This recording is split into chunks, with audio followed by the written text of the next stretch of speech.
As the heat of summer rages on, let us cool down once again by returning to a more refreshing topic, the rendering of water in video games.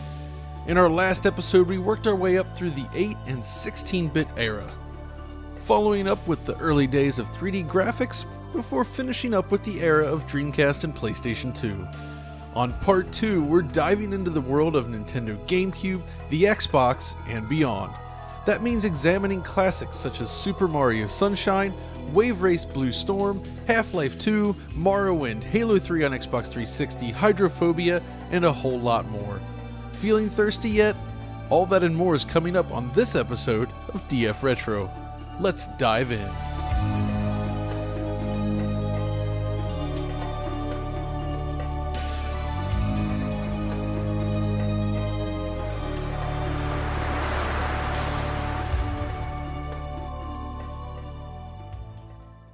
With the introduction of Nintendo Gamecube and Microsoft Xbox in the fall of 2001, new doors were suddenly opened to developers, and impressive visual effects were soon to follow. Xbox introduced the console world of programmable shaders, while the Gamecube offered its own unique feature set. In fact, one might argue that the Gamecube is Nintendo's best engineered console to date, with its PowerPC-derived Gecko CPU, the ArtX developed Flipper graphics core with the rather flexible texture environment unit, and other smart hardware features. The Gamecube packs a lot of punch in a small purple package. And it was evident right at launch, with titles such as Factor 5's Rogue Squadron 2 hitting new, unexpected heights in the display of real-time graphics. But while Rogue Squadron 2 focuses on its fine-grained simulation of the Star Wars aesthetic, the Redmond-based Nintendo software technology launched a proper sequel to Wave Race 64 alongside the system. While general opinions vary on this follow-up to Wave Race 64, I think most can agree that its handling of water is nothing short of a triumph.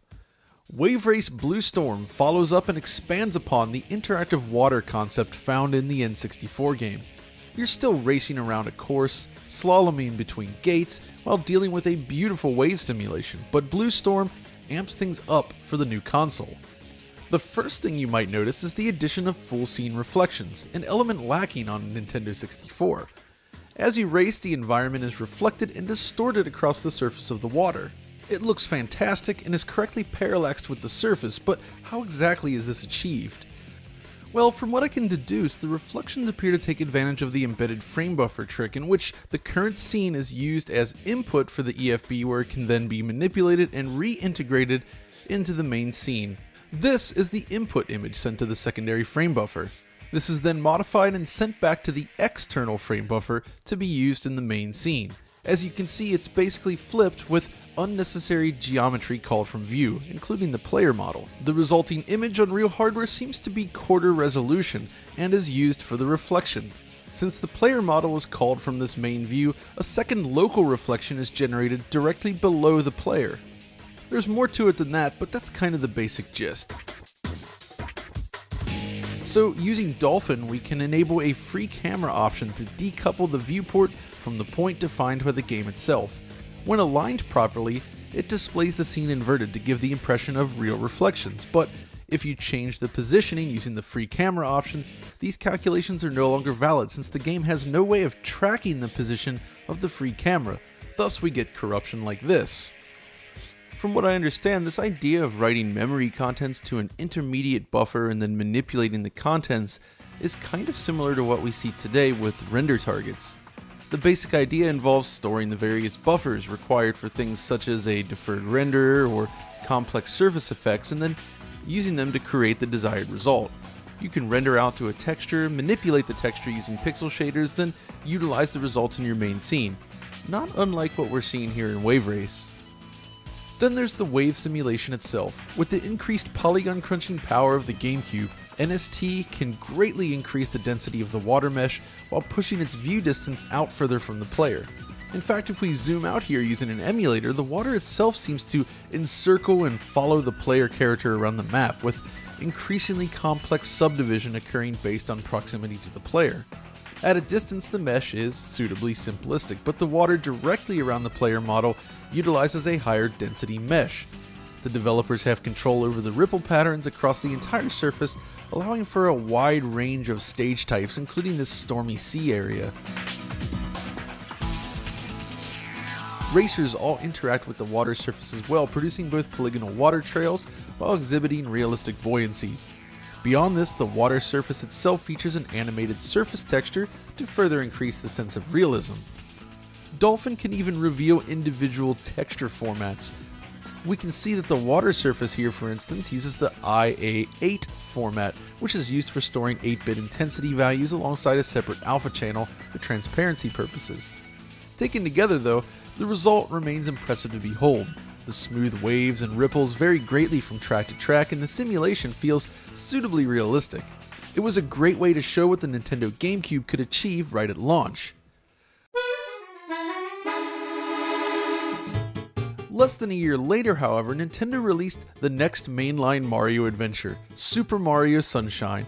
Unlike your typical Mario game, Sunshine focused on a singular island locale and its surrounding lands. It also features Flood, a back-mounted water cannon that Mario uses throughout the game. Now, if you ask anyone about the topic of water in video games, Mario Sunshine is typically one of the first games to be mentioned. Water plays a huge role in Mario Sunshine, and honestly, it still looks great today.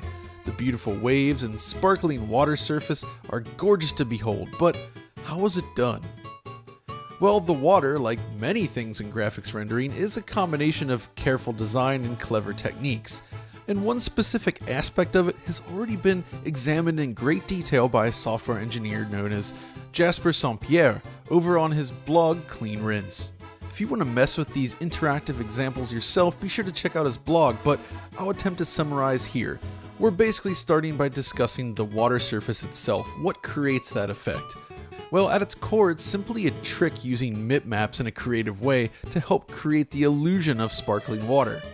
It starts with a pair of textures, which scroll at an even interval across one another, creating this effect.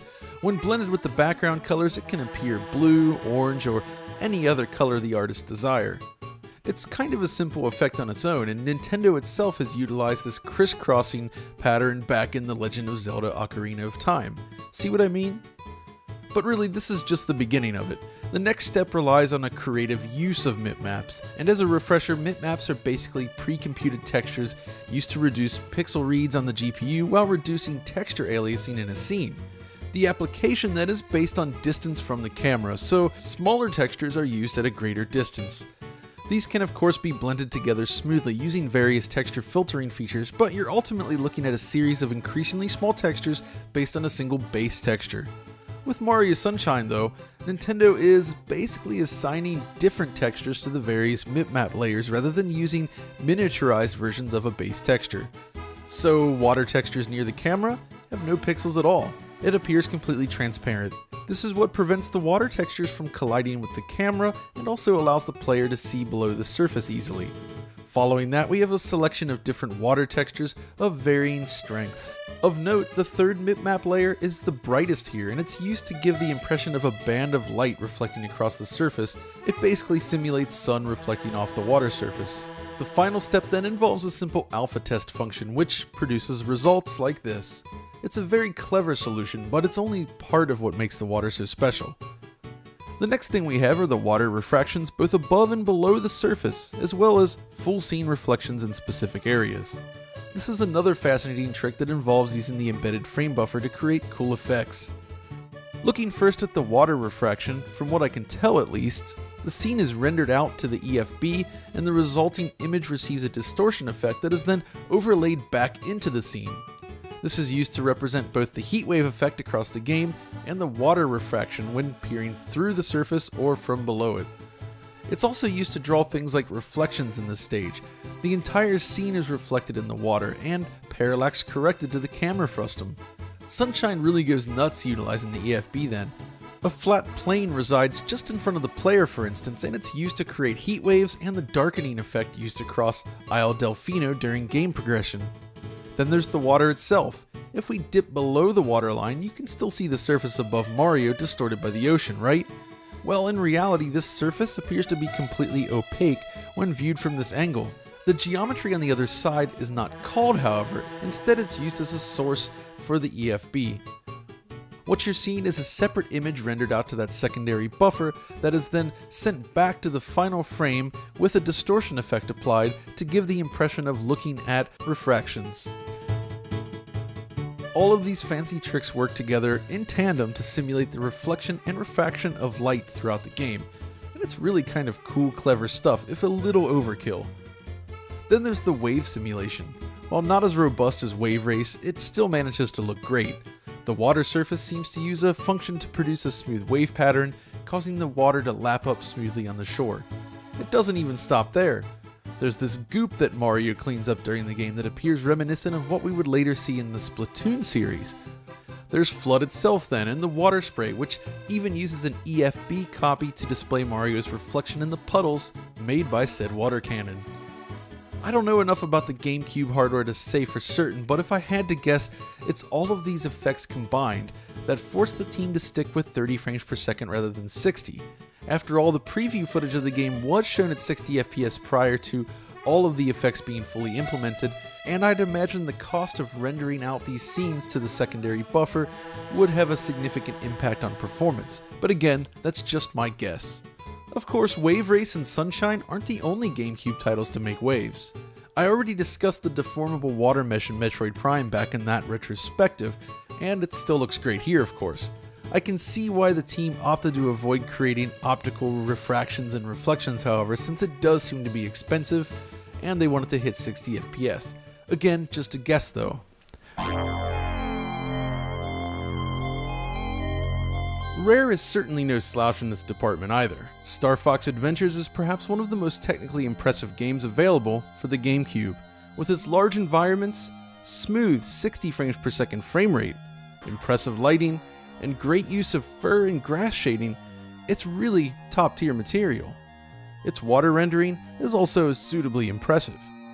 Basically, Star Fox utilizes the same render to texture feature that we saw in our initial two games covered today, though the overall effect does seem somewhat less ambitious overall. The scene is copied off to a secondary buffer, and then that is used as the basis for reflections here. As Fox wades through the water, there's also some nice ripple effects that trail behind him. Still, overall, the usage does seem somewhat simplified compared to Wave Race and Mario, with more noticeable edge artifacts visible throughout, but really, it still works. In revisiting the game though, I was most impressed with how Rare handles the grass. No doubt taking advantage of the texture environment unit, most of the grassy surfaces appear to have proper depth with an effect that simulates blades of grass, similar to Fox's fur. So while the actual rendering of water is merely good, the overall package is tremendously impressive, especially at 60 FPS in widescreen. There are other GameCube games with similar water effects as well, of course, but one of the most unique representations of water can be found in The Legend of Zelda: The Wind Waker. And this is an interesting case. You see, the game is heavily focused on a toon-like presentation that happens to take place in a flooded kingdom. So there's a need to render a lot of water here, but not necessarily in a realistic manner. At its base, the ocean surface consists of a repeating texture pattern. Tiling a single texture across a large surface plane, however, is a difficult thing to nail artistically, but Nintendo's artists did a great job here. The surface texture appears to use a subtle warping technique, which further reduces the sense of obvious tiling. The pattern and texture vary throughout, however. At some points, the water itself is nothing but an empty blue expanse, with some animated wave textures appearing at random. It also uses mipmaps to quickly fade to blue in some areas, which help reduce the effect of tiling. These elements are all fairly simple, but very effective in the context of this game. The next important piece stems from the movement of the water surface itself. Using what appears to be a series of sine curves, the ocean surface undulates and swells in a convincing manner. The roughness of the ocean also varies throughout the game according to position and weather. The simulated area is large as well. If we zoom out here using Dolphin, a large grid representing active ocean becomes visible. This plane moves around with Link, who seems to be the anchor for the entire simulation. It's gorgeous and effective. At this point though, I think it's fair to say that Nintendo's first and second party teams did a phenomenal job utilizing the hardware, and most of these examples still hold up brilliantly even today. But the Cube wasn't the only game in town.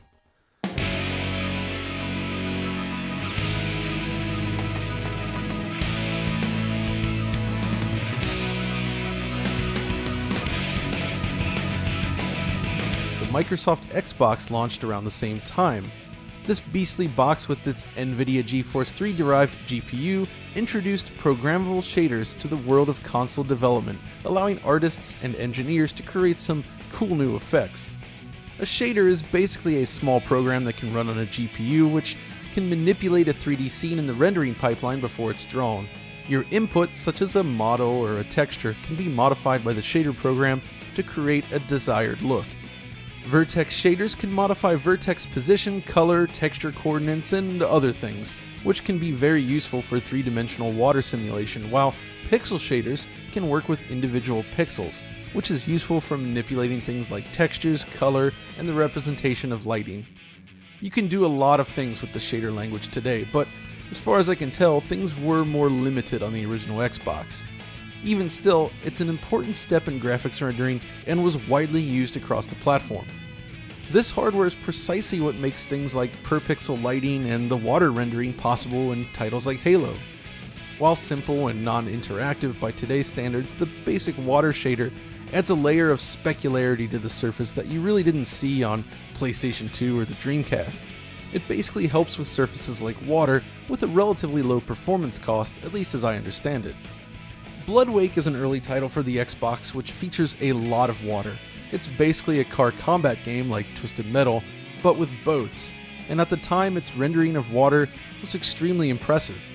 It's a basic mix of generated wave patterns combined with some nice shader work.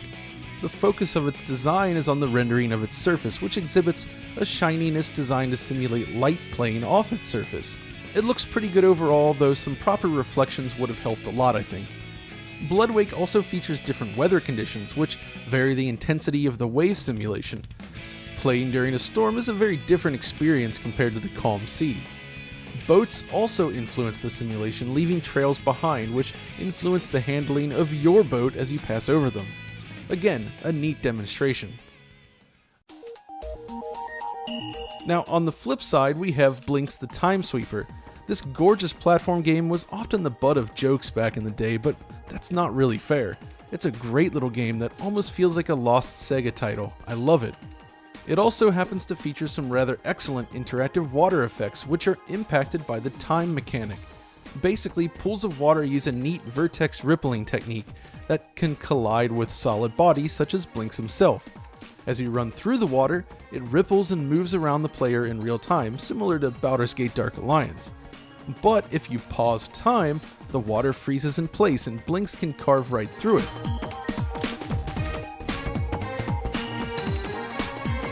When time starts again, everything falls back into place realistically with strong ripples. Vertex rippling is effective and was common even on PlayStation 2, but Blinks takes things a tad further by applying cubic environment maps to the surface. Cube maps are a great feature on the Xbox that received a lot of use, and they just happen to work really well in this instance when it comes to creating reflections. Of course, the sequel, Blinks 2, takes things even further. The water simulation and quality of the rendering is greatly improved. Reflection quality is increased as well, as is the detail of the water mesh.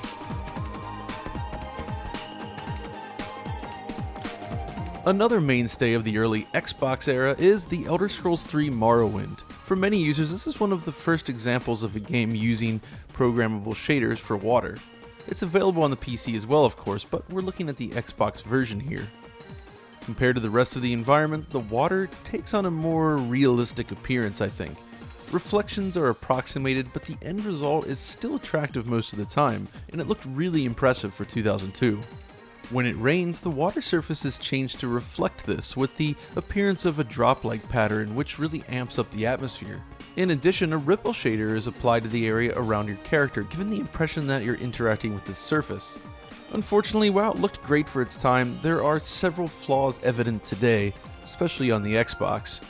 PC users can apply tweaks and mods to overhaul the game, but we're looking at it through the lens of 2002. The first issue is that reflections aren't updated regularly, When it does happen, it can look rather jarring like this. The reflection just sort of snaps into a new position. Beyond that, the surface animation is updated at a reduced rate compared to the main render, resulting in reduced overall fluidity. The water surface itself is also completely opaque, which becomes especially evident when trying to swim across it. Still, these were the early days of pixel shading, so it deserves a spot in history, and it's one of the things that sticks out about the game. Beyond Good and Evil is another example I'm fond of, though this doesn't necessarily use pixel shaders. While exploring the environment in your hoverboat, the world is covered in this gorgeous water effect. But what's interesting here is that the effect is retained across multiple platforms, including the PlayStation 2. My best guess here is that the reflections are derived from textures rendered out each frame, similar to Wave Race Blue Storm. As each console varies from one another, however, this implementation may vary as well. With Dolphin, we can confirm that the embedded frame buffer is utilized, but how is this achieved on PlayStation 2 and Xbox? It's difficult to guess, but the results speak for themselves. Another game from this era that renders out full scene reflections to a texture is the original Far Cry. Both the PC version and the Xbox pseudo-sequel that followed a year later. The PC version offers a large-scale open-world environment with dense foliage and huge draw distances. It was amazing for 2004, and we really hadn't seen anything like it before. Now, the water also looked pretty good at the time, but it isn't necessarily as convincing as other examples. The scene appears to be captured into another buffer, rendered to a texture and manipulated, then applied to the water surface. The ripples look great, but the issue here is that the amount of geometry rendered to the reflection buffer seems to be limited, so distant objects don't appear correctly, leading to what amounts to holes in the reflection. Of course, if you're familiar with Crytek's history, you know that they absolutely nail this aspect of rendering in their next game, Crysis. Curiously enough, the Xbox Far Cry game known as Instincts was developed by Ubisoft and offers a solution to water rendering that is in some ways superior to the original PC release. It does seem to use the same basic method for displaying reflections, but the developers also simulate the Fresnel effect. I'm not entirely sure how that's done though, but basically you'll notice how reflectivity increases based on distance from the camera. Areas near the player appear more transparent, while water in the distance appears more mirror-like. Speaking of this natural phenomenon, Half-Life 2 released in 2004, the same year as Far Cry, and offers a tremendous visual representation of water. Reflection, refraction, and the Fresnel effect are all simulated in a very believable fashion. Look closely at any scene featuring water in Half-Life 2 and you can see these three elements in action. From what I can tell, Half-Life 2 seems to use planar reflections. The basic gist involves creating a reflection matrix from the plane where a defined camera position can be used as a source input to render to a texture. Objects near the clipping plane can be properly culled from view to ensure that only the correct objects reflect. This data can then be sent to a shader and its position determined from there. The result is a reflection map. This basic concept is actually remarkably similar to what NST is doing with Wave Race Blue Storm. Objects below the water surface then exhibit proper refraction, that is, their appearance appears to be distorted by the water surface. This effect is displayed using a refraction map, which is captured in a similar way to the reflection map. Another notable feature stems from the physics simulation. Objects exhibit properties of buoyancy when dropped in water, and this varies based on material type. Objects such as plastic barrels or chunks of wood float realistically in the water, to the point where this is sometimes used to solve certain puzzles like this. Of course, the surface plane itself is entirely flat and non-interactive, but the visual representation of water and the application of physics is second to none for 2004. It's still a beautiful looking game. Now, 1 year after the release of Half-Life 2, the PC received another gem in the form of Monolith's Fear. Now, Fear itself is focused on lighting, shadows, first-person gunplay, and the like, but it also features an occasional pool of beautifully rendered water. In this case, the developer appears to be using planar reflections combined with a deformable water mesh that can react to the player's movement and gunfire. It's a convincing and beautifully rendered effect. Fear also features water caustics, but it's worth noting that it's not really a proper simulation. Ripples made in the water are not reflected in the caustics. It's still rather effective though, and for a game not focused on such effects, it looks really nice. From this point then, the next generation of consoles started to make an appearance, and suddenly water rendering began to improve by leaps and bounds. There's no way I could address everything here in the scope of this video, however, so instead I opted to pick out a few examples that were requested by the community, starting with BioShock. Set in the underwater city of Rapture, water plays a key role in the presentation. In this case, BioShock doesn't really push new boundaries in terms of technology, but this artist-driven approach to water rendering works brilliantly in realizing the intended atmosphere. There are many ways in which water is used throughout the game.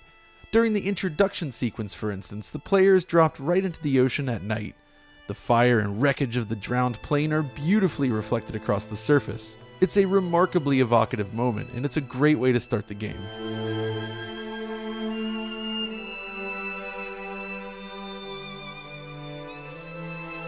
Then, moments later, the player steps into a bathysphere, descending into the underwater hell that is Rapture.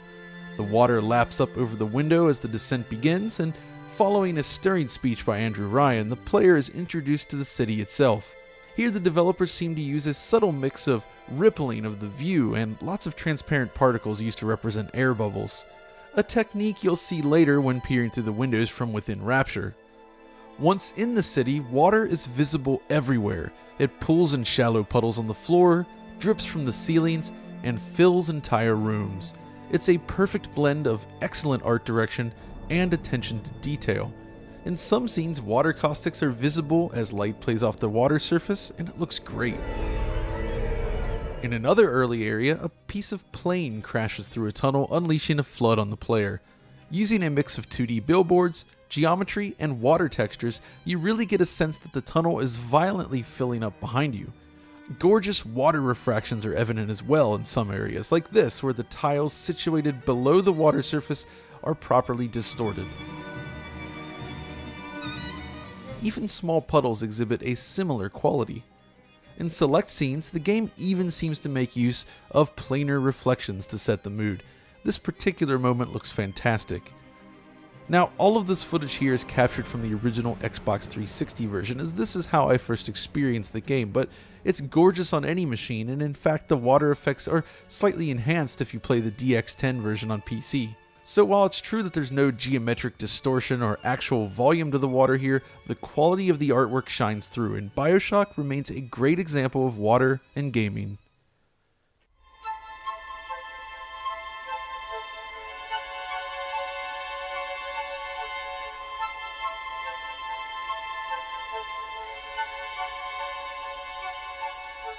Halo 3 is another game that deserves a mention here, with a very different approach to water. While BioShock focuses on recreating the effect of light playing off the surface of water, Halo 3 goes for a more robust simulation. The fluid system is primarily focused on interaction and depth. Water in Halo 3 is primarily presented as a plane with generated wave and ripple patterns. For a game with such large bodies of water, it's rather convincing, especially in these larger maps. Now, in some stages, such as the first mission, the water appears calm, with gentle ripples flowing across its surface. Water dripping from the ceiling of a cave structure creates concentric circles in the water below. In a later mission, however, players encounter a much larger body of water with real-time geometric ripples, which also react to player movement and weapons fire, not to mention the Warthog. So while the reflection and refraction of light is limited in this particular instance, the appearance of choppy water is remarkably convincing. It really feels like a proper body of liquid rather than a simple flat plane. In other areas, however, water refraction and Fresnel are accounted for. The terrain below the water surface ripples accordingly, with the water surface becoming increasingly mirror-like at a distance. It's a shame then that some of the later games in the series, including the otherwise advanced Halo 4 and 5, feel like a step back compared to Bungie's Halo 3 in this regard. It's all very impressive work from Bungie. One last game I wanted to briefly cover then is Hydrophobia Prophecy. There's not a lot of information out there on how this works, but basically it was originally released for Xbox 360 as Hydrophobia, then later ported to the PS3 and the PC. It's a survival horror game, and it's developed by the company Blade Interactive, using their internal Hydro engine. The basic gist here is that it's completely dynamic. Fluid dynamics are simulated using a combination of geometry and surface effects, but what sets it apart is the way in which it behaves. The water mimics the behavior of real liquid. It can fill a room or be drained based on what's happening around the player. This allows the developer to play around with rising and falling water levels to create harrowing sequences. Open a door and water will realistically spill out. A break in the hall can have the opposite effect then, with previous open hallways filling with water as you make your way through the stage. Beyond the simulation, hydrophobia also presents beautiful reflection and refraction effects. It has an appearance reminiscent of BioShock, but is far more dynamic and systems driven. I can't say that the game itself is a resounding success necessarily, but I was really impressed by the ambition of this project. It's been 8 years since the game was originally released, and we're still not seeing games attempt this type of simulation. So while it has its own limitations, the results are still rather impressive. At this point then, I feel that we've covered a lot of ground, yet there's still so much more that we couldn't touch on. From the gorgeous water in the original Crysis, to the beautiful simulation of the ocean in Uncharted 3, water has continued to evolve and improve with time. And if I had more time, I would have loved to cover even more games. Of course, things certainly aren't perfect today. Fluid simulation remains a challenge, and the increased complexity of modern rendering requires an approach to reflections that sometimes falls a little short. Many viewers have expressed complaints over screen space reflections, for instance, but it's still a good, relatively fast solution to this problem. Planar reflections, for instance, are simply too computationally expensive these days. Still, technology continues to improve, and perhaps someday real fluid simulation will become viable in games. That's all for now though. If you made it all the way to the end of this video, thanks for sticking with me. It's certainly been an interesting project, and there's still a lot more to learn. If you enjoyed this episode though, be sure to let us know by liking, subscribing, ringing the bell for notifications, and following us over on Twitter. But until next time, stay retro.